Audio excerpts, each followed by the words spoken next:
and we will be abused no longer. Okay. Are you going to retaliate to the EU retaliation? Education, sir, would you describe for us, is this meeting your vision by cutting about half the workforce? And what responsibility do you feel to the civil servants who have now lost their jobs? Many of them worked at the Department of Education during their first term. Sure, I do. I feel very badly, and but many of them don't work at all. Many of them never showed up to work. Many of them never showed up to work, Kelly, and unfortunately, and that's not good. And when we cut, you know, we go, and that's what I had a number of meetings with a lot of people over the last couple of months. When we cut, we want to cut, but we want to cut the people that aren't working or not doing a good job.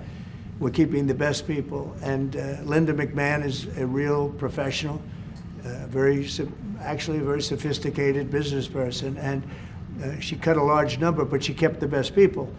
And we'll see how it all works out. But our country was run very badly. I mean, whether it was that or contracts that were signed that was so bad, so obviously bad. And I go through them in speeches. I could go through them all day long. I could read for billions and hundreds of billions of dollars.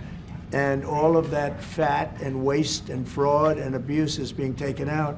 But it's incredible what's happened. Now, Department of Education's, maybe more so than any other place, has a lot of people that can be cut.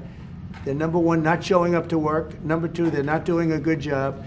And if you take a look at our education process, and if you look at the charts, because they have numerous charts where they do the top 40, we're at number 37, 38, 39, and 40.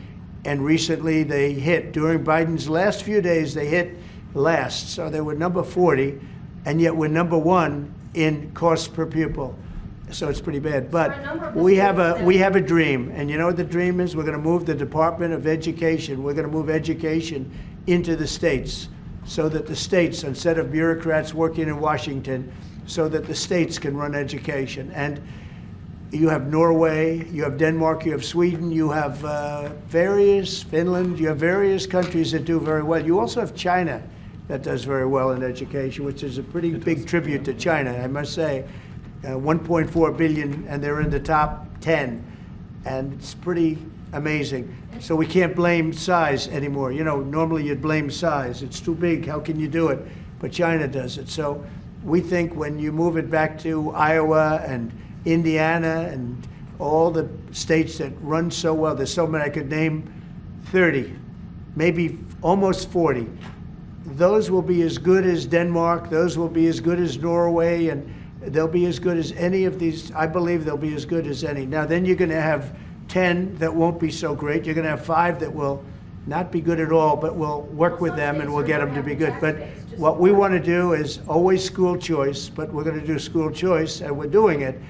But we want education to be moved back where the states run education, where the parents of the children will be running education, where governors that are doing a very good job will be running education, not run.